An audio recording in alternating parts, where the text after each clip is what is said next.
Hola, muy buenas tardes. Soy José Gutiérrez, director de programas de Down España, y os doy la bienvenida a una nueva conferencia Down. En la tarde de hoy vamos a tener una nueva edición de nuestras aulas jurídicas que desarrollamos gracias a la colaboración con la Fundación Nikitas. Una colaboración cuyo objetivo es hacer más accesibles y más fáciles de entender aquellos conceptos jurídicos que afectan al día a día de las personas con síndrome de Down y sus familias. En el aula jurídica de hoy contamos con la presencia de Manuel Carpio, que nos va a hablar de tres conceptos complejos como son los conceptos de disfunción, discapacidad y minusvalía. Manuel Carpio es doctor en Medicina y Cirugía por la Universidad de Córdoba y especialista en Medicina del Trabajo. Es técnico superior en Seguridad del Trabajo, Higiene Industrial y Ergonomía y Psicología Aplicada. Y tiene un máster en Valoración Médica del Daño Corporal por la Universidad de Granada y es además autor del libro Manual de la Invalidez Permanente de la editorial Almozara. Por si todo esto fuera poco, además, Manuel es licenciado en Historia y está actualmente además haciendo su tesis doctoral en este campo. Así que bueno, está claro que estamos ante una persona que tiene mucho que contarnos y a la que agradecemos enormemente su compañía esta tarde. Antes de pasaros con él, como siempre os recuerdo la dinámica de la conferencia, un primer bloque con lo que es la conferencia propiamente dicha y luego el bloque de preguntas que podéis ir haciendo por escrito mientras Manuel va hablando y yo luego se las trasladaré en los últimos 15-20 minutos. Como siempre, estamos grabando esta sesión y a partir de mañana pues estará a disposición de todo el mundo en nuestro canal de YouTube. Así que no me extiendo más y le doy la bienvenida a Manuel. Manuel, muy buenas tardes. Creo que está silenciado, espera que te conecto el audio.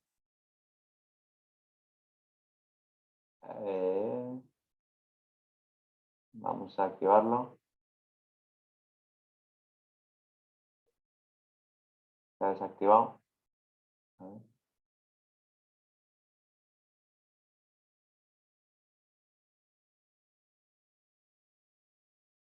Te tiene que salir un aviso para activarlo. Ahora, ahí, ahora, ahí estoy. Como dicen en mi pueblo, me soy.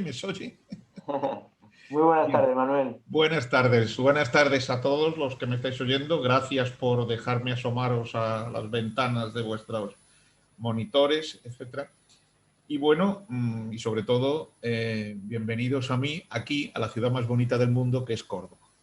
Bien, hoy voy a hablaros, tal como anuncia el título, del título del segundo capítulo de mi libro, que es Disfunción, Discapacidad, Minusvalía. Bien, yo en esta charla no vamos a hablar de ningún niño concreto, ni de un enfermo concreto, de nada, sino vamos a hablar de los sistemas de valoración que existen en España, para que cada uno, bueno, pues pueda aplicarlo o pueda entender a la hora de bregar con la administración. Yo no soy un médico asistencial, bueno, en la parte que soy médico de trabajo sí, pero yo soy un especialista en medicina del trabajo y un médico valorador del daño y de las discapacidades. Vamos a hablar, como he dicho, de tres conceptos. Disfunción, que ahora vamos a entrar inmediatamente en ella, discapacidad, que es lo que antiguamente se llamaba invalidez, y de la minusvalía, antiguamente llamada minusvalía y hoy discapacidad. O sea, podemos confundirnos perfectamente. Antiguamente se hablaba de disfunción, invalidez y minusvalía. Y ahora se habla de disfunción, discapacidad y se mezcla incapacidad y discapacidad. O sea, un jaleo tremendo. Por lo tanto, vamos a mantener los criterios antiguos. Vamos a hablar de disfunción, de invalidez y de minusvalía. Y así no nos confundimos, ¿de acuerdo? Perdonadme si no uso un lenguaje inclusivo, niños, niñas, etcétera, porque yo soy médico y vamos al bienestar del paciente o del niño que tenemos delante. Bien, vamos a hablar qué es la disfunción. La disfunción es cuando falla uno de los sistemas orgánicos de la persona, ¿de acuerdo? Tenemos ahora mismo, estamos hablando del niño con el síndrome de Down, Pues lo que genera esa trisomía del par 21 o la translocación del cromosoma 14 o el mosaicismo, lo que genera funcionalmente. Así tenemos, pues, ¿qué sería una disfunción? Una cardiopatía congénita, sería una disfunción. Sería una disfunción la discapacidad intelectual. Cualquiera de las expresiones de esa discapacidad intelectual, como sería, pues, la memoria, el trastorno de la memoria a corto o largo plazo, el desarrollo del lenguaje, por cualquiera de las causas del desarrollo del lenguaje. ¿De acuerdo? La falta de atención, el menoscabo de las funciones ejecutivas, la alteración cognitiva, la alteración de las praxias, etc. Tendríamos también los trastornos otorrinolaringológicos. En esto yo sé que todos los padres saben mucho más que yo. Yo aquí me considero un aprendiz de todos ustedes. ¿Qué serían las alteraciones, las disfunciones otorrinolaringológicas? Pues esa pérdida de agudeza auditiva que puede presentar el niño o el muchacho ya mayor, las infecciones de oído, de repetición, las alteraciones de la voz por las estructuras, por la alteración anatómica de la laringe, las alteraciones osteomusculares, estas son muy frecuentes, el tono muscular débil, la laxitud ligamentosa, las alteraciones en la prensión del quinto con el primer dedo, ¿de acuerdo? Esa por la malformación muchas veces de la articulación del quinto o del primero, la luxación de cadera, los dedos cortos. Bueno, esto es una disfunción. Luego vamos a ver cuál es la repercusión que podemos encontrar en las alteraciones de la vida diaria o en la discapacidad laboral que puede presentar. La inestabilidad atlantoaxial, o sea, la inestabilidad de la primera, segunda vértebra. Ya como he dicho, no todos tienen todo y algunos no tienen nada, otros tienen una o dos de cada una de ellas, etc. Las disfunciones digestivas. Aquí tenemos, por ejemplo, el megacolon agangliónico, síndrome de Hirschsprung, el famoso síndrome de Hirschsprung, por la no motilidad, por la dilatación del colon. Tenemos las obstrucciones intestinales, tenemos, que requieren muchas veces tratamiento quirúrgico urgente. Tenemos la celiaquía y tenemos alteraciones hematológicas como la anemia ferropénica o tenemos la leucemia. También tenemos la apnea de sueño. Esta cada vez es más frecuente, pero no porque sea más frecuente. El mismo síndrome de Down a principios del siglo tenía la misma apnea de sueño. Lo que pasa es que cada vez se miran más las apneas de sueño y ya tenemos los estudios polisomnográficos. Entonces, y en los niños de grandes ronquidos, en los niños, etcétera, pues se puede ya hacer un estudio polisomnográfico que además nos va a dar un factor de riesgo cardiogénico. Esa es la disfunción. No nos equivoquemos. Cuando estamos hablando es disfunción. Ahora vamos a hablar de la discapacidad, por lo cual tenemos que tener claras cuáles son las disfunciones que tiene el niño. Tenemos que tenerlas muy claras para poder ver la discapacidad. El niño no tendrá, vamos a hablar, el niño, el muchacho no tendrá discapacidad si no se pone a trabajar. Eso es fundamental. Un niño chico no tiene discapacidad ninguna, invalidez ninguna, no tiene invalidez ninguna. Solo cuando ya está trabajando. ¿Por qué? Porque la invalidez se valora por la Ley General de la Seguridad Social.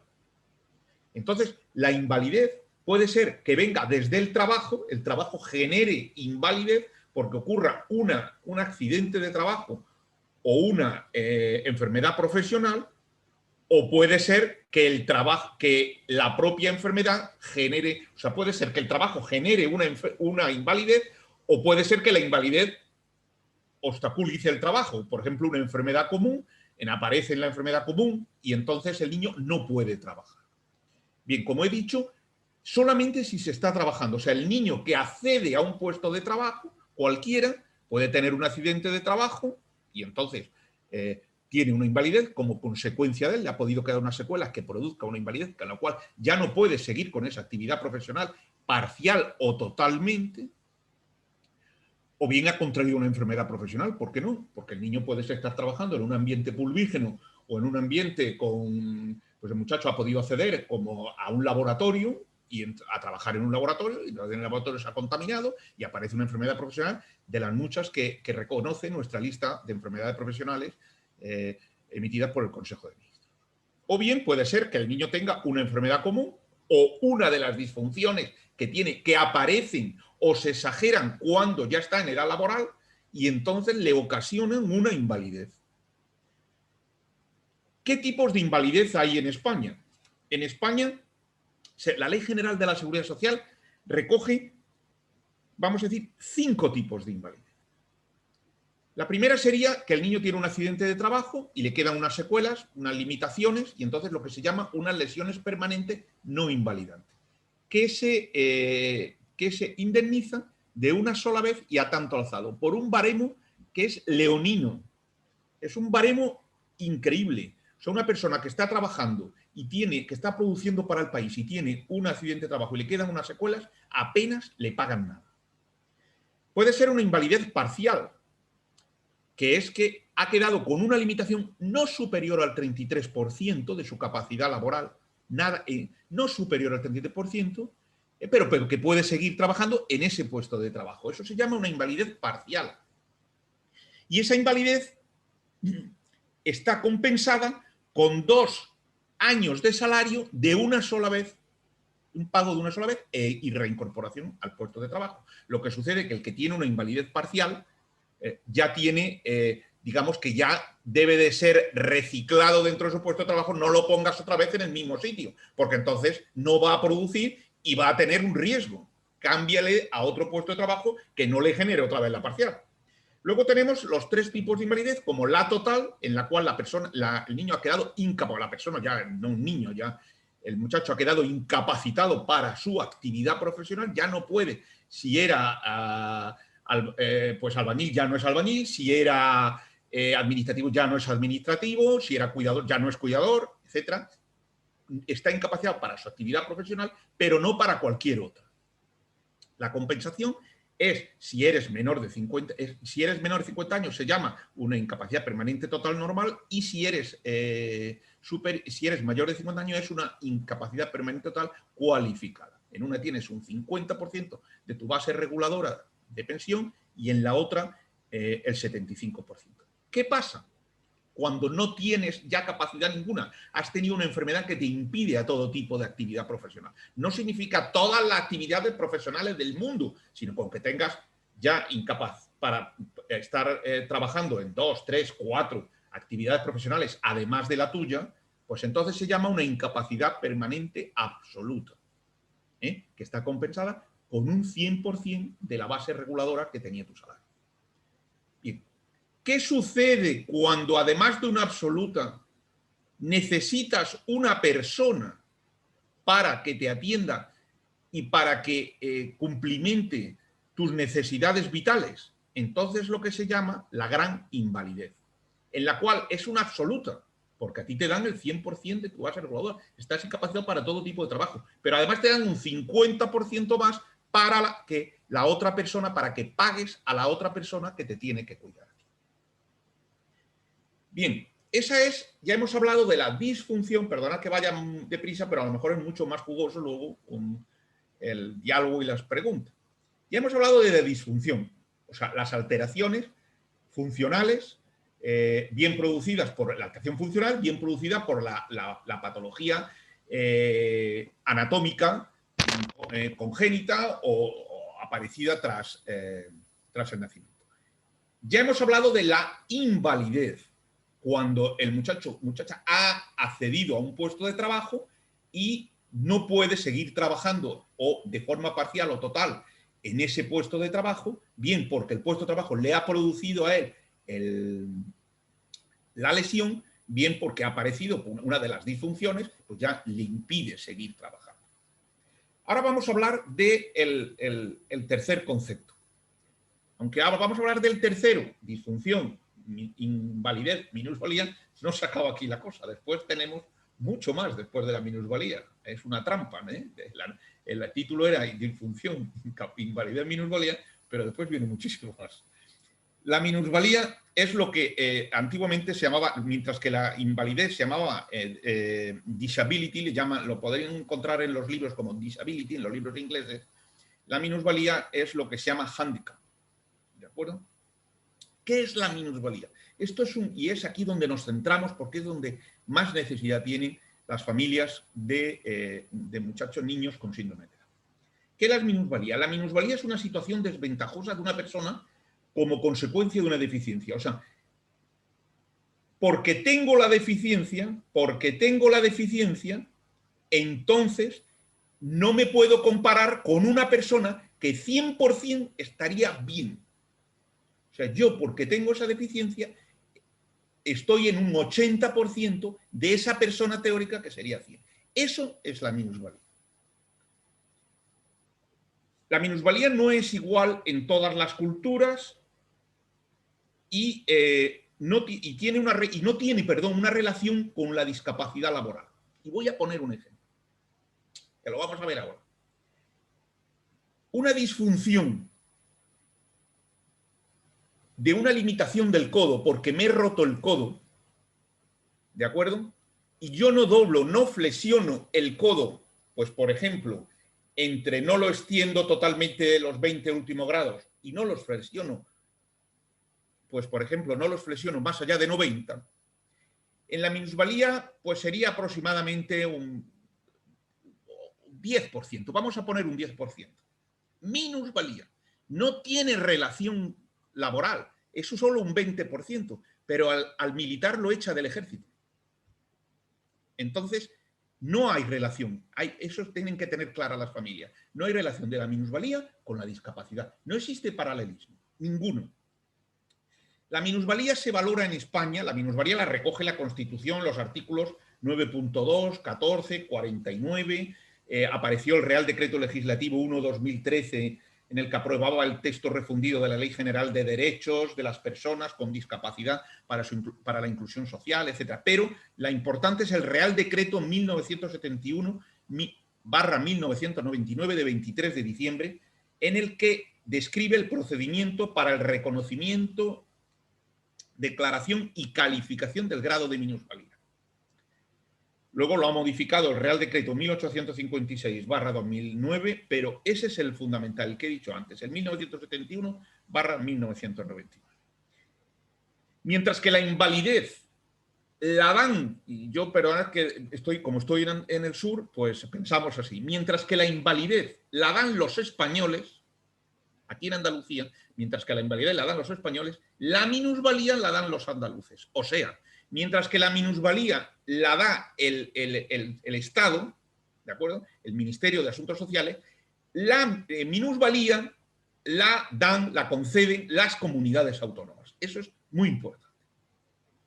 Aunque obviamente si tenemos un grado de minusvalía aquí en Andalucía, equivale al mismo grado de minusvalía en Galicia o equivale al mismo grado de minusvalía en otras comunidades autónomas. Por lo menos por ahora.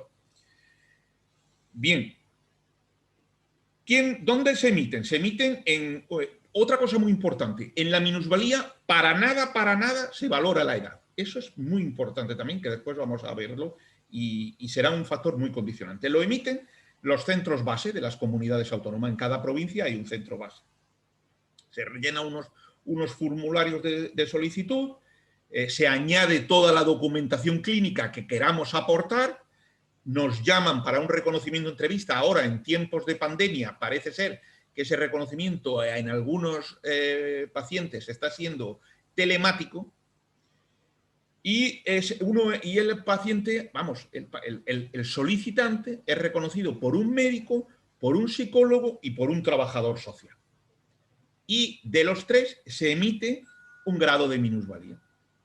Si alcanzamos el 33%, para nada vale el 32%, ni desearíamos que tuviera el niño el 34%, con que alcanza el 33%, ya se le concede el grado de minusvalía. Si alcanza el 66% y no ha cotizado nunca a la Seguridad Social, se le concede una pensión no contributiva. Bien, la valoración se hace por un baremo que marca la ley. Un baremo y, como he dicho, no se valoran las enfermedades, se valoran las consecuencias. No se valora que uno tenga una cardiopatía congénita, sino cómo nos ha dejado, qué disfunción nos ha dejado esa cardiopatía. No se valora que uno haya tenido una lesión, una malformación del cuello, como he dicho antes, sino ¿Qué disfunción, qué limitación de la movilidad atlantoaxoidea del cuello produce esa disfunción? Como vuelvo a recalcar otra vez, no se valora la edad, ¿de acuerdo? En la minusvalía ni se valora el puesto de trabajo, ni se valora la edad. Y en la valoración global hay tres conceptos. Lo que es eso, la disfunción, el grado de limitación de la actividad que tiene, tanto si es cardíaca, pulmonar, ocular, auditiva, lo que sea. Y se añaden unos factores sociales, que son los que pone el trabajador social, que hemos dicho antes que es uno de los tres que valoran al minusvalio. Bien, el baremo, y esto yo sé que llega a algunos padres, se vuelven locos con el baremo. El baremo es endiablado. Dentro de la especialidad de medicina del trabajo, si te ponen esto en un examen, intentas cortarte las venas allí mismo en el examen. El baremo tiene, en el anexo 1A, desarrolla 16 capítulos. Capítulo desde unas normas generales, de valoración, cómo hay que valorar, y en la cual establece 4 grados de discapacidad, 5 grados de discapacidad, una discapacidad nula, ya la pone de entrada, cuando existen ciertos criterios no hay discapacidad ninguna, luego una discapacidad leve, luego una discapacidad moderada, otra grave y otra muy grave. Y a cada una le da un grado de minusvalía, le dice que la 1 es cuando estás al 0%, obviamente, el grado 2 es cuando estás entre 1 y 24, el grado 3 entre 25 y 49, el grado 4 entre 50 y 70, el grado 5 es cuando estás por encima de 70, es muy grave, por encima de 70. Fijaros bien que en el grado 4 ya hemos superado el 66% correspondiente y necesario para una pensión no contributiva. Bien, este baremo famoso, que en España es la segunda edición, ya ha salido estamos manejando una segunda edición, no es más que una copia de un baremo emitido en Estados Unidos por la American Medical Association, o sea, la AMA. Y este baremo en Estados Unidos ya va por la 7ª edición, o sea que bastante avanzado va.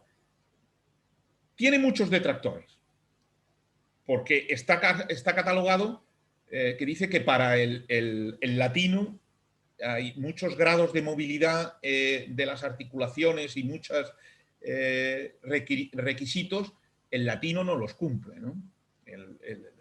Bueno, y a lo mejor el español mucho menos, ¿no? Movemos de distinta manera los hombros, no tenemos una amplitud, etcétera, etcétera. Pero ellos lo escalan respecto a una persona 100% bien, perfecta, etcétera.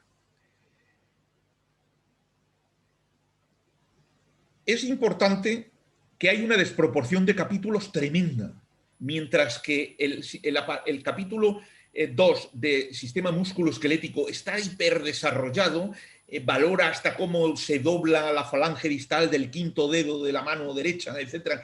Está hiperdesarrollado. Otros capítulos están muy poco desarrollados.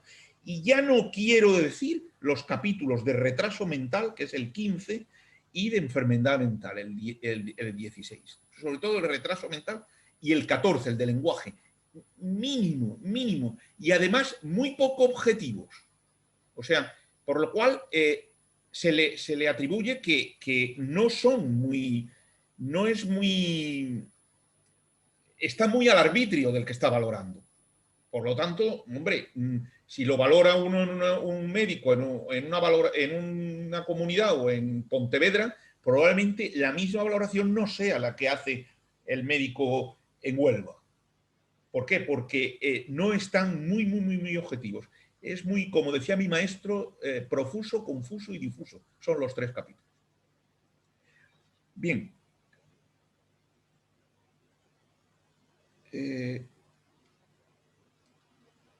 Los factores sociales, ya hemos visto la disfunción, los factores sociales solo se aplican cuando se superan los 15 puntos. ¿De acuerdo? Entonces tenemos, ¿qué factores sociales tenemos? Ingresos familiares, perdón, cuando no se alcanzan los 15 puntos.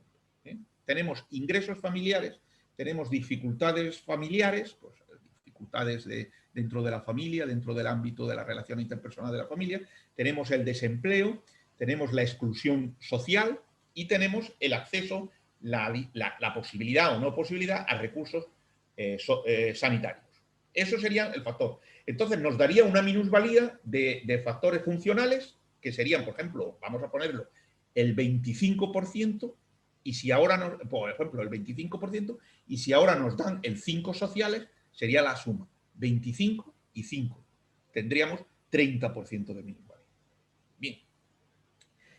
Cuando calculemos dentro de la minusvalía, dentro del baremo, y hayamos calculado qué porcentaje, retirando los factores sociales, qué porcentaje de minusvalía tenemos, ese porcentaje de minusvalía no se suma. No se suma el porcentaje de minusvalía cardíaca con el porcentaje de minusvalía del aparato genitourinario o el porcentaje de minusvalía del sistema hematopoyético por la anemia. No se suma, sino que se combina con una fórmula. Se combina con una fórmula llamada fórmula de Baltazar. Es una fórmula que intenta que uno nunca llegue al 100%. ¿De acuerdo? Es una fórmula totalmente restrictiva. Es una fórmula exponencial. Va intentando, al principio, 2 con 2 combina 4, 3 con 3 combina 6, pero cuando ya vamos elevándonos, 20 con 10 ya no es 30, sino es 28. Y poco a poco vamos elevándonos más. De tal manera nos reímos mucho los que valoramos por la salvajada de esta fórmula, que cuando tenemos a una persona, por ejemplo, ingresada en Tetraplégicos de Toledo y que tiene un 80-85% de minusvalía, ¿de acuerdo? Para darle 10 más, que llega a 95, hay que decapitarlo. Porque 10 más de 85 son 82, 83. Casi hay que decapitar al pobre enfermo para alcanzarlo. Fijaros bien la fórmula, ¿eh? Cómo va intentando que uno nunca llegue a 100%.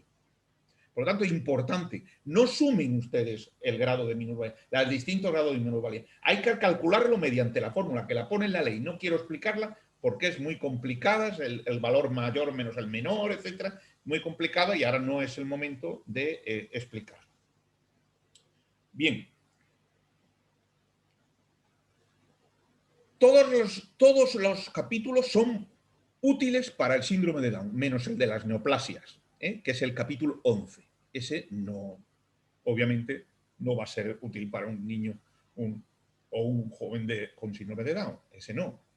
Pero todos los demás, el inicial, que es de las normas generales, de aprender a valorar, y el resto, y ya he dicho que mucho más, el 14, el 15 y el 16, lenguaje, retraso mental y enfermedades mentales, mucho más.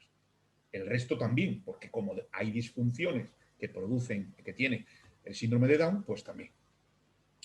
Bien. Además, hay un capítulo que es la dificultad de movilidad, la dificultad para usar los transportes públicos. Este capítulo apenas se utiliza cuando valoran esto. Digan lo que diga la administración, apenas se valora. Hay que solicitarlo, hay que hacer un cálculo, etcétera, y apenas se valora. ¿De acuerdo? Municipalmente sí, porque nos permitiría tener una plaza de aparcamiento en la puerta de casa. Pero eso hay que verlo también respecto al municipio donde se reside. La revisión de la minusvalía. ¿Cuándo se tiene que revisar una minusvalía? Hombre, pues cuando se prevea, la administración lo revisa cuando prevé que va a haber una mejoría. ¿De acuerdo? Hombre, no una mejoría del síndrome de Down, obviamente, pero sí una mejoría, pues bueno, esa cardiopatía va a desaparecer, esa limitación de la movilidad va a desaparecer, el niño ha ido al logopeda y ahora ya habla que no te puedes imaginar de bien, pues ahora lo revisamos y le quitamos. Inicialmente te dan el 33% del síndrome de Down, pero eso es inestable, ese 33%, porque ya se encargarán de ir restando de esa minusvalía. Eso en los niños. Y en los adultos, por definición y punto, cada 2 años pueden revisarla. Cada 2 años pueden revisar la minusvalía. En la invalidez, acuérdense que la daba la administración estatal, la invalidez también cada 2 años se puede ir revisando la invalidez y retirándola o incrementándola. Yo, respecto a defender, lo veo todos los días. Respecto a aumentar, puedo contarlos con los dedos de la mano.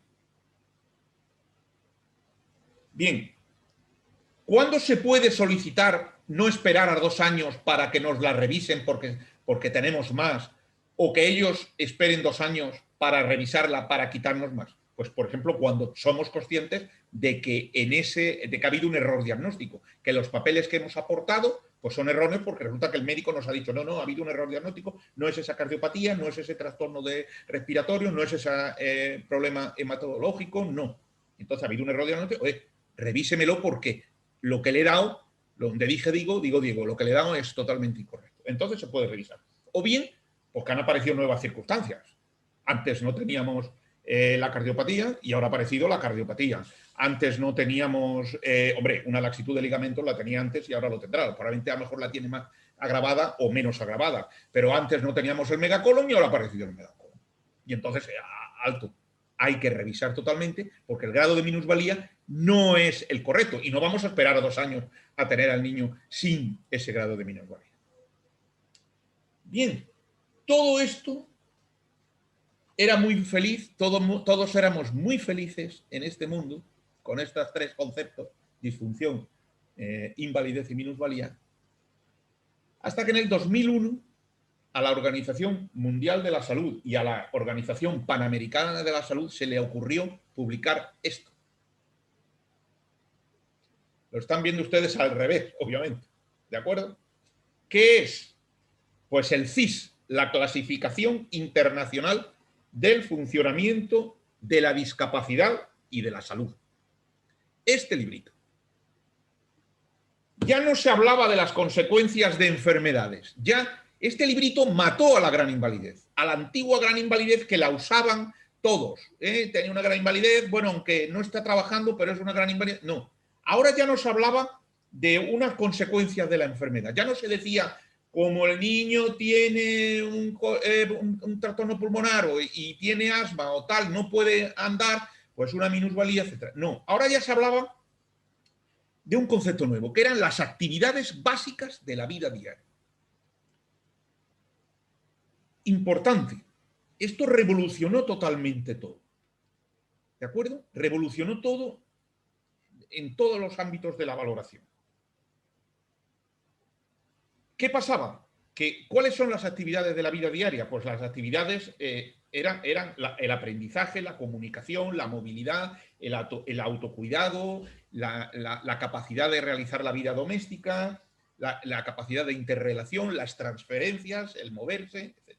Esas eran las actividades básicas de la vida diaria. Por lo tanto, el CIS hablaba de dos conceptos claros. Uno eran las limitaciones de la actividad, o sea, yo no puedo moverme desde la cama a la silla, y otra era las restricciones en la participación.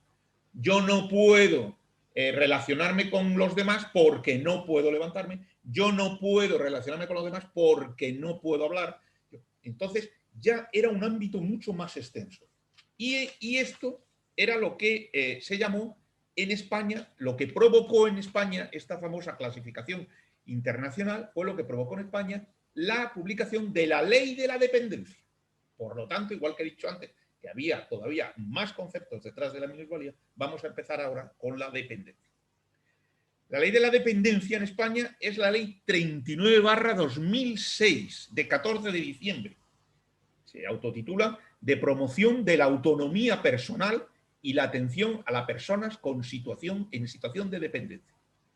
Esa es la famosa Ley de Dependencia, que también nos va a afectar bastante a las familias de niños con síndrome.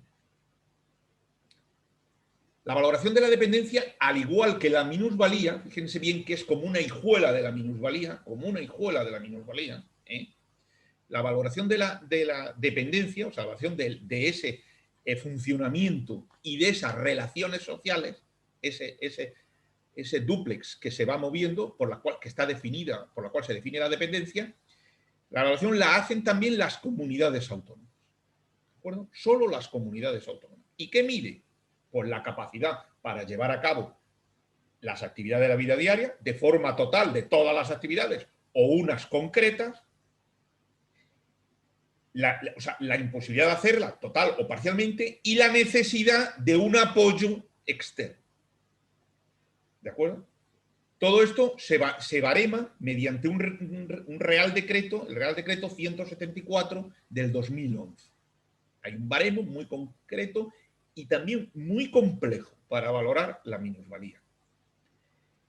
Este baremo estipula 5 grupos de edad. Fíjense bien, la minusvalía no valoraba edad. La dependencia ya valora edad, porque las relaciones sociales de un niño de menos de 3 años no es la de una persona de 40 años, ni mucho menos. ¿De acuerdo? Y las limitaciones que tiene un niño de 3 años no son las que tiene un adulto de 20 o 40 años. Entonces valora 5 grupos de edad. Hay que trabajar según 5 grupos de edad. De menos de 3 años, de 3 a 6, de 7 a 10, de 11 a 17 y mayores de 18. ¿De acuerdo?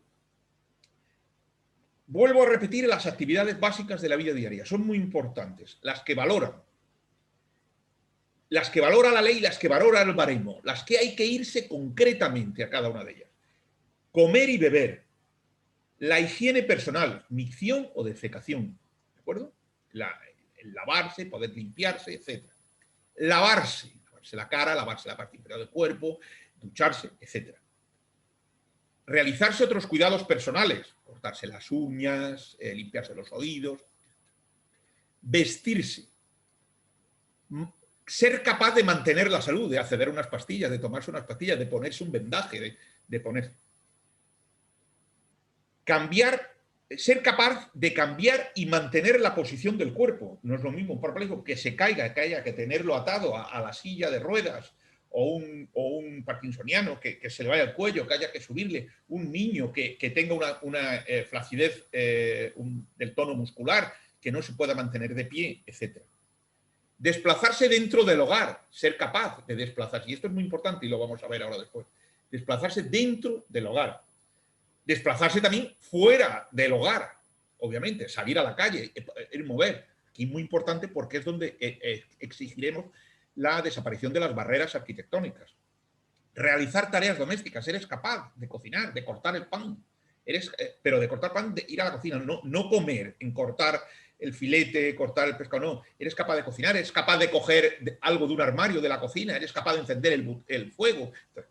Y de tomar decisiones. De tomar decisiones solo se aplica cuando, no se aplica si no hay un trastorno psíquico.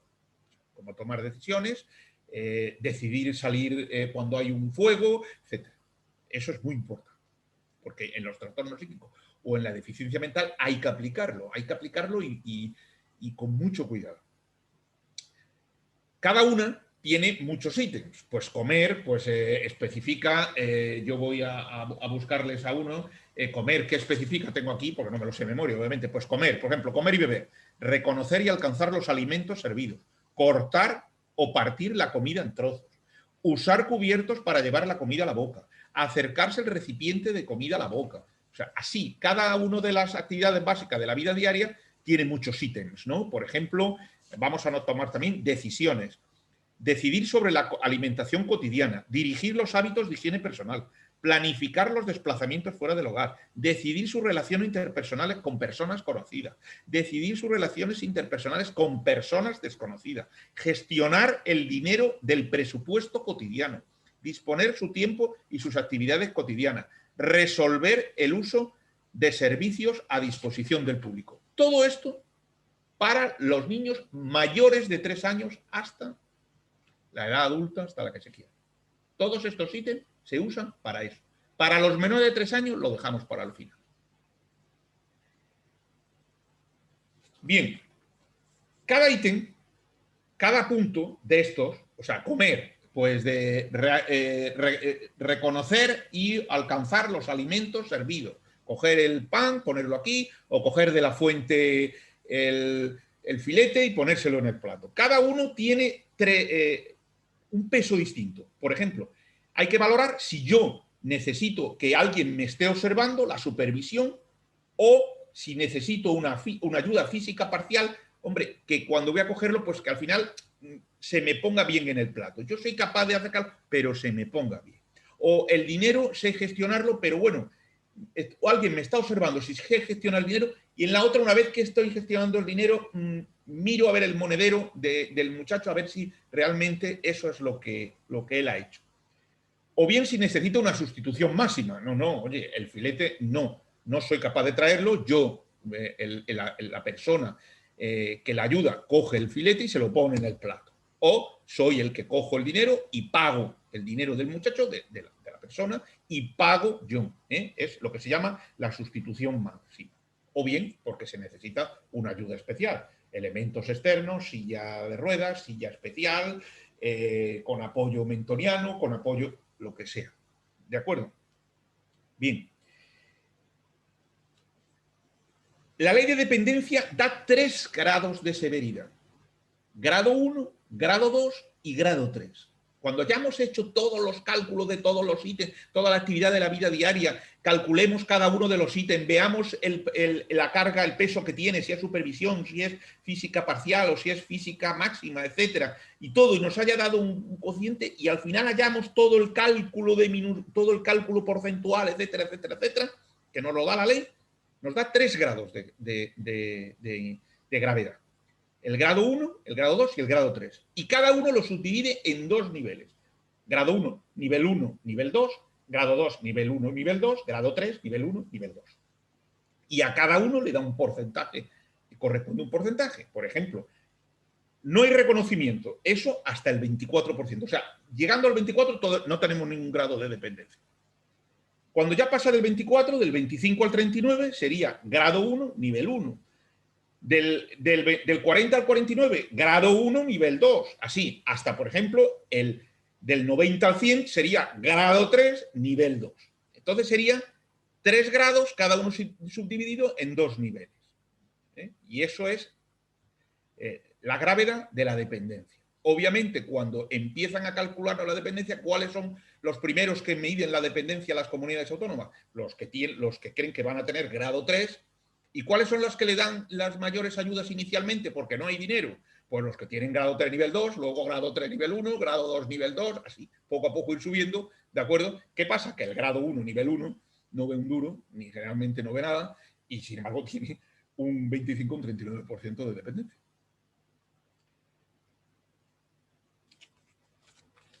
Hay unos criterios de provisionalidad dentro de la dependencia. O sea, todavía no le damos la dependencia, que es cuando se prevé una evolución madurativa. Bueno, hombre, todavía puede madurar el coeficiente, puede madurar de inteligencia, todavía con un buen entrenamiento, todavía con un buen profesor, todavía cuando se prevé una evolución madurativa, pues todavía no se le da la dependencia, ni se le calcula la dependencia. ¿Cuándo puede adaptarse la discapacidad? Cuando yo tengo una limitación de la movilidad, pero sin embargo la puedo adaptar y puedo compensarla con otra movilidad, con otra articulación, etcétera, pues todavía tampoco, cuando hay una adaptación de esa discapacidad. Cuando se pueden aplicar nuevas terapias, hombre, qué casualidad, yo tengo un trastorno psíquico, pero resulta que ha salido un psicofármaco que me lo controla. Tampoco se valora la discapacidad, porque han salido nuevas terapias y ya no eres discapaz, porque yo ya no te presenta la discapacidad, yo con el fármaco te estoy quitando la discapacidad.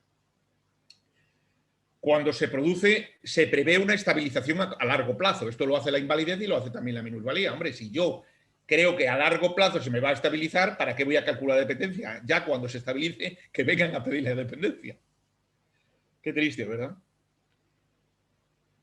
¿Cuándo más? Cuando eliminando las barreras desaparece la independencia. La dependencia. Claro. Esto es muy parecido a lo de antes, de adaptación de la discapacidad. Cuando yo tengo una dependencia porque no puedo moverme dentro de casa. ¿Por qué? Porque porque tengo una limitación en la movilidad de las piernas, porque tengo cualquier tipo de discapacidad. Pero resulta que me han pagado o he quitado las barreras arquitectónicas, ahora tengo rampas, etcétera, me las pagan, todo desaparece, ya puedo moverme, discapacidad fuera. Bien, es importante, y eso sí tienen ustedes todos la posibilidad de hacerlo. No les digo, ya les he dicho que es muy difícil, no se metan a calcular la dependencia, el baremo de dependencia, no se metan, nunca se metan a valorar, porque se van a volver locos, que lo haga un profesional. Primero que lo haga la administración, la comunidad autónoma, y si no están de acuerdo, se van a un médico valorador y él les hará un cálculo de la dependencia. Pero sí ustedes pueden usar lo que se llama el test de Bartel. El test de Bartel lo encuentran en la red en cualquier sitio. Y el test de Bartel tiene una serie de ítems. Por ejemplo, comer. Y es muy sencillo. Comer te da 3 posibilidades. Incapaz, necesita ayuda para cortar o extender la mantequilla, usar condimento, etcétera, o es independiente. Fíjese qué sencillo. O es capaz, o es incapaz, o necesita ayuda, o es independiente. Y entonces, si es incapaz, te da 0%, si necesita ayuda, 5%, y si es independiente, 10%. Y entonces uno va sumando todos los test, todo lo que dé, y nos da y calculamos el test de Bartel. El test de Bartel es al revés de la dependencia. O sea, una persona muy dependiente es el que tiene casi el 100% de dependencia. El test de Bartel es al revés. Una persona muy dependiente es el que tiene 0, es al revés. Atento a ello, porque se puede uno confundir. Pero el test de Bartel es paralelo a la ley de dependencia. Paralelo. O sea, yo siempre recomiendo, y en mi libro, el Manual de la Incapacidad, siempre recomendaba que cuando se valore una dependencia, se haga una contraprueba con el test de Bartel. Yo siempre que tengo en mi consulta una dependencia, luego valoro con el test de Bartel, por si me he equivocado. Y el test de Bartel me da lo mismo. Si yo tengo un grado 2, nivel 1, seguro que tendré un moderado de test de Bartel, que es entre el 40 y el 55%. O sea, seguro. Esto es muy paralelo. Y esto sí puede hacer el test de Bartel los padres de un niño o un muchacho adulto. Sí puede hacer el test de Bartel. En un momento podemos saber si mi hijo tiene dependencia. Y luego ya estaremos de acuerdo o no con la calificación oficial o tendremos que ir al juzgado de lo social o tendremos que ir a donde tendremos que reclamar. Pero ya tenemos una guía. Y en vez de meternos dentro de las valoraciones tan extensas, etcétera, que de la ley de dependencia. El test de Bartel es muy sencillo, también valora las actividades de la vida diaria y ya le digo, hay una coincidencia plena. Bien, para terminar,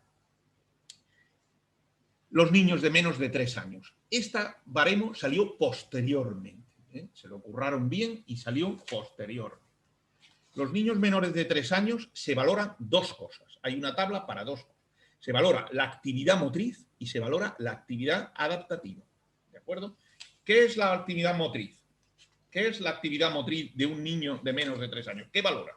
Valora el tono muscular, valora la postura, si mantiene una postura simétrica, si se va de una parte, si se va de otra, si tiene una actividad espontánea, si sujeta la cabeza, si es capaz de sujetar la cabeza, si se sienta con apoyo o cae o se cae hacia una parte, si se mantiene sentado sin apoyo, etcétera. ¿De acuerdo? Hay concretamente 19 ítems. Aquí no se puede hablar de actividad de la vida diaria, sí, porque es un niño menos de 3 años, sino 19 ítems, ¿de acuerdo? De actividad motriz. Y luego hay otros 19 ítems de actividad adaptativa. ¿Qué es la adaptativa? Pues si succiona, si fija la mirada, si sigue una trayectoria de un objeto, si sostiene un sonajero, si tiende la mano hacia un objeto, si le ponemos una cosa, intenta cogerlo, si sostiene un objeto en cada mano, si pasa de un objeto, si es capaz de pasar un objeto a la otra, etc. Y estos son los cálculos que se hacen con un niño de menos de 3 años. Obviamente no se puede hacer la actividad básica de la vida diaria, si es comer un solomillo, si no es comer, si se traslada, si es capaz de ducharse, si es capaz de abrocharse con botones, corchetes o abrocharse el cinturón. A un niño menos de 3 años no se lo puede hacer, se lo puedes hacer a un niño mayor de 3 años, pero uno de menos de 3 años no. Entonces se hace estos cálculos, ¿de acuerdo? De la actividad adaptativa y de la actividad motriz. También hay unos grados de dependencia. Grado de dependencia 3, grado de dependencia 3, que es la gran dependencia, grado de dependencia 2, grado de dependencia 1 y grado de dependencia 0. Y una equivalencia, hay 3, 2, 1, 0. Y hay una equivalencia con la de los adultos o de los niños mayores de 3 años. Por ejemplo, el 3 equivale al grado 3 nivel 2, que es la gran dependencia. El 2 equivale al grado 2 nivel 2 del adulto o del mayor de 3 años, el grado 1 equivale al grado 1 nivel 2 y el grado 0 es no dependencia, que sería la no dependencia, el famoso menos de 25%. Bien, y con esta ley de dependencia, no sé si he emborronado más la situación de las familias, se me odia profundamente o he aclarado algo. Pero con esto terminamos. Decir por último que cada niño es diferente, cada un niño tiene una valoración específica, es un mundo aparte, requiere un tiempo independiente de los demás, no hay estándares para nada y aquí me tienen para lo que deseen. Muchísimas gracias y buenas tardes. Pues muchísimas gracias, Manuel. Tenemos varias preguntas, si te parece. Muy bien. Cogiendo el hilo del tema de la dependencia, nos preguntan si la dependencia se revisa y cada cuánto tiempo se hace. La dependencia se puede revisar cada 2 años. Ya he dicho que la dependencia es revisable. La dependencia es revisable cada 2 años según sea el niño. Es como las minusvalías. Se puede revisar en los niños dependiendo también de si se ve que va a mejorar, porque pensar también que la dependencia... las reglas son 2 años, pero fíjense también cuáles son los criterios de provisionalidad que he mencionado, ¿no? Si se prevé una evolución, si se prevé que con las ayudas especiales mejore, si se prevé que se vaya a estabilizar, si se prevé que las terapias no lo solucionen, si se prevé que una cirugía no lo solucione. Entonces, le dan una dependencia, pueden darle un grado de dependencia al niño, si es menor de 3 años, 3, 2, 1, 0, o un porcentaje al mayor de 3 años, pero estemos atentos que según lo que hayan visto nos lo van a poder revisar y quitar. O que haya mejorado, eso tampoco lo quiero decir, que haya empeorado mucho más y pasado a lo mejor 2 años o 1 año, o bien a petición de los padres o pasado 2 años a petición de la administración, pues hombre, se incrementa el grado de dependencia. Es muy normal. Generalmente, cuando nos dan ayudas, hay 3 factores. Acuérdense, las ayudas, las terapias nuevas, los factores de corrección y las ayudas materiales, esas nos van a hacer, o por lo menos tenemos que tener el ojo avizor de que pueden venir a quitarnos algo de dependencia. Y siguiendo con la dependencia, nos preguntan también si con tu experiencia profesional consideras que sería bueno que se valorara a la vez grado de dependencia y grado de discapacidad. Yo valoro la dependencia, la dependencia la tengo siempre para valorarla sea cuando sea. Yo he valorado en invalideces laborales, a veces he valorado la dependencia. La Seguridad Social no ha visto la dependencia. A veces con 2 o 3 actividades de la vida diaria, pero a veces genérica la dependencia, que no la han valorado la invalidez. Y en la minusvalía, obviamente, tampoco, y sin que no hace falta que llegue uno a la gran invalidez. Con una total, puede ser que haya perdido una amputación de una mano, pues ya empezamos a tener grado de dependencia ahí, y a veces superior al 25%, con lo cual ya tenemos al grado 1, nivel 1. Pero en la minusvalía también creo que hay que valorar, porque el que nos dé un grado no es paralelo, el que nos dé una minusvalía del 35%, que es nada, que se alcanza un niño con síndrome de Down, con un poquito, con 2 disfunciones, las alcanza, puedes tener una dependencia importante, porque la dependencia es con el entorno social. O sea, si yo tengo una alteración, yo no deambulo, tengo una minusvalía que a lo mejor no es muy grande, pero la dependencia es importante y necesito que me quiten los escalones de casa, que me pongan una rampa para entrar en la casa, etcétera. ¿De acuerdo? No todo es paralelo. La minusvalía no va paralela a la dependencia y la minusvalía ni la dependencia van paralelas a la invalidez. Hablando de minusvalía, nos preguntan si podíamos aclarar cuándo se revisa la minusvalía, si es cuando la persona tiene un 66% y se le ha concedido la pensión no contributiva. No tiene nada que ver el porcentaje. No tiene nada que ver el porcentaje. En niños se valora cuando se prevé que haya una mejoría, obviamente. Si el niño tiene una lesión importantísima, etcétera, no le van a valorar, no la van a revisar. Y en adultos, cada 2 años, por definición y punto, marca la ley. ¿De acuerdo? Excepto cuando se pide que se revise inmediatamente, como he dicho antes, porque haya habido un error diagnóstico o porque hayan aparecido nuevas patologías. El diagnóstico fue correcto, pero ha aparecido mucho más. Pero no... ¿Me has dicho cuál es la segunda parte de la pregunta? Minusvalía mayor del 66% y pensión... No tiene nada que ver con el porcentaje. O sea, no tiene. Esto que he dicho, tanto si está con el 66 con el 33. El 66% no existía antes. El 66% se creó durante el gobierno, creo recordar, durante los gobiernos del presidente Felipe González. Fue cuando se creó la pensión no contributiva, para que la persona que no había contribuido nunca a la seguridad social, por lo tanto no tenía pensión ninguna, pudiera, si alcanzaba el 66%, que ya era bastante, llegar, poder tener una paga, o digamos, un salario de por vida, una pensión. Por eso se llama pensión no contributiva, porque nunca contribuyó a la seguridad social. Entonces, llegar al 66% es muy... Tiene que haber una lesión muy importante. Hoy en día, los padres saben más que yo de esto y mi experiencia es muy limitada también con el síndrome de Down. Pero, hombre, un niño con un síndrome de Down y cogiéndolo y formándolo, o sea, tratándolo pronto y con buenos profesores, etcétera, hombre, llegar a un 66 tiene que ser una disfunción muy importante, una patología cardíaca importantísima, una lesión medular importante, muy importante. No, si no llegan al 66%. Y además ya he dicho que la tabla intenta que no llegues al 66%. Pues yo creo que nos va a dar tiempo a 3 preguntas más. Tengo 3 más. Nos comentan que parece ser que está próximo para el 2022 un nuevo baremo para calificar la situación de discapacidad. Y nos preguntan qué sabes de esto. Hasta que no lo tenga en la mano, no me lo creo. Perdonad, pero hasta que yo no lo tenga en la mano, no me lo creo. Porque primero salió el de mayores de 3 años y con él hemos estado bastante tiempo. Luego salió y decíamos, pero ¿y al niño menos de 3 años qué hacemos con él, no? Porque claro, no se podía valorar, como he dicho, por las actividades básicas de la vida diaria, ¿no? Pero y luego salió el de menores de 3 años a continuación, pero bueno, tardó en salir. Y ahora, no lo sé. Por ejemplo, el baremo de lesiones permanentes no invalidantes de la invalidez debería de hacerle una cosa, ¿no? Una persona borracha sale de un accidente de tráfico, sale de una discoteca, tiene un accidente de tráfico y a lo mejor la culpa no la tiene y le paga la compañía de seguro una barbaridad. Lo haces trabajando por tu país, en tu puesto de trabajo y te dan unas lesiones permanentes no invalidantes y el baremo es mínimo con respecto al del accidente de tráfico, por ejemplo, ¿no?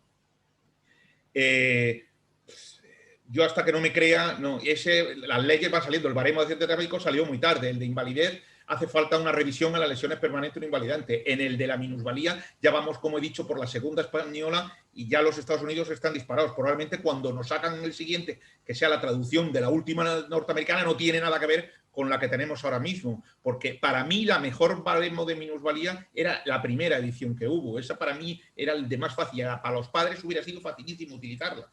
La de dependencia, yo no creo que salga tan pronto una. Bueno, pero el día que salga, pues habrá que estudiarla. Pero yo hasta que no la tenga delante, no sé. Y además está bastante bien hecha esta ley, o sea que no veo factores de corrección para ella. Tengo las 2 que me quedan son sobre incapacidad laboral. Nos preguntan si una persona con incapacidad laboral debe tener siempre la equiparación con un 33% de grado de discapacidad. Dice, he dicho que no había paralelismo, pero dice la ley que el 33% de minusvalía equivale a una incapacidad permanente total. Pero eso es absurdo. La minusvalía, si en la minusvalía, cuando te valoran la minusvalía, no te piden para nada la profesión, no piden para nada la profesión. Es más, si le valoran a una minusvalía, es más, hay gente que no está trabajando, como he dicho. Un niño de síndrome de Down le dan un 33%, pero a lo mejor el niño tiene 12 años. ¿Qué relación hay? ¿Qué relación hay? ¿Qué paralelismo hay entre laboral y minusvalía? No, ninguno. Y he puesto el ejemplo del militar. Ese caso es casi clarísimo de cómo no tiene ningún tipo de paralelismo. No hay. Por ejemplo, la minusvalía. Hay una minusvalía muy importante. Es que hay una minusvalía. Y después, la invalidez es para cada tipo de trabajo. Una persona puede tener una invalidez muy concreta, una lesión muy concreta que le incapacite por ejemplo, para albañil, para cargar pesos, sin embargo, para administrativo no le está incapacitando en absoluto. El mismo tipo de lesión. La invalidez ya lo dice, invalidez laboral permanente, o sea, que sea para ese puesto de trabajo y que sea para siempre. O sea, y la minusvalía no, la minusvalía es una foto que yo hago a la persona y la comparo con uno 100% perfecto.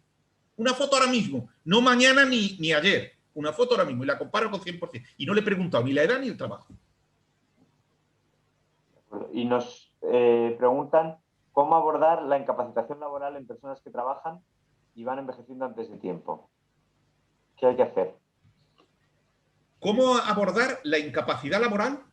De las personas, porque sabes que ahora mismo está un poco en debate el tema de las personas con síndrome de Down envejecen de Sí, sí, manera sí, sí, sí, sí, prematura. sí, sí. Entonces, ¿cómo abordar la incapacidad laboral de estas personas que van envejeciendo antes de tiempo? Es un reto Yo complicado, me creo que imagino. es una pregunta de libro, ¿eh? Yo creo que la forma de abordar es la revisión permanente.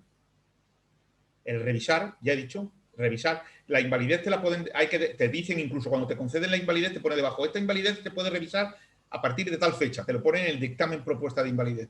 Pero nosotros podemos decir, no, no, oiga, se ha producido un agravamiento, revísenme la invalidez nuevamente. O sea, pero fíjense bien que la invalidez va a unos escalones muy grandes. Tenemos una total, el salto de la nada a la total es menos que de la total a la absoluta, porque ya es para su profesión, que tenía su profesión. Revíseme porque ya no puede estar en la profesión, sí, pero oiga, no tanto, todavía puede estar. No, es que ya no puede estar en ningún tipo de profesión, y entonces hay que justificarlo muy bien. Es muy difícil. Yo creo que continuamente estar dando la lata continuamente a la administración para que nos revisen esa invalidez. Obviamente, las personas con síndrome de Down envejecen más, porque tienen unas disfunciones importantes y entonces se va deteriorando esas disfunciones, claro. Y entonces, pero bueno, pero yo creo que la única forma es estar continuamente pidiendo la revisión. No hay nada que haga no hay ningún mecanismo legal que diga que se ajuste al síndrome de Down para el envejecimiento más rápido o prematuro de las personas con síndrome de Down. No, no hay ningún mecanismo de estos. Hay que estar, el paciente o la familia tiene que estar continuamente requiriendo esto. Y atento, los capítulos para valorar la invalidez también, al igual que hemos dicho que esos capítulos últimos de la minusvalía, de retraso mental, etcétera, no tenían objetivización, pruebas objetivas muy concretas, como era el osteomuscular, el cardiorrespiratorio, etcétera, etcétera. En la invalidez también todo es profuso, confuso y difuso. Según el tribunal que encontremos, a lo mejor la invalidez la da mejor Vizcaya, que la da mejor Murcia, o el mismo criterio para valorar una incapacidad, un síndrome de una persona con un síndrome de Down es mucho más fácil conseguir en Sevilla que en Córdoba, por ejemplo. Entonces, ahí hace falta siempre un médico valorador, porque mal negocio, mal negocio. Manuel, pues muchísimas gracias. Nos hemos ido un poco de tiempo, pero yo creo que merecía la pena porque hemos arrojado mucha luz a unos conceptos muy complejos y creo que, bueno, todas las personas que han estado con nosotros y que lo verán en el canal de YouTube de Dan España, pues agradecerán esta claridad con la que has expuesto estos conceptos que siempre son difíciles de entender muchas veces. Así que, por mi parte, en nombre de la Federación, agradecerte mucho tu presencia aquí y tu compañía con nosotros esta tarde Muchas gracias. y agradecerte la conferencia. Muchas Y gracias. bueno, pues a todas las personas que nos han seguido, agradecerles también que hayan estado con nosotros esta tarde, emplazarles a la próxima conferencia Down del mes de mayo y a las próximas sesiones del aula jurídica de esta colaboración tan interesante que estamos desarrollando con la Fundación Equitas y a la que aprovecho también para dar las gracias por su buena disposición. Así que, Manuel, muchísimas gracias. Adiós y buenas tardes. Que vaya todo muy bien. Buenas tardes. Que vaya muy bien la tesis doctoral en historia. Ah, sí, sí, sí, sí, sí. Ya va a ser mi segundo doctorado. No debo de estar loco. Mucho ánimo y lo dicho, muchas gracias por tu cercanía y por esta exposición tan clara. Muy buenas tardes. Hasta luego, adiós, adiós. Gracias, buenas tardes a todos.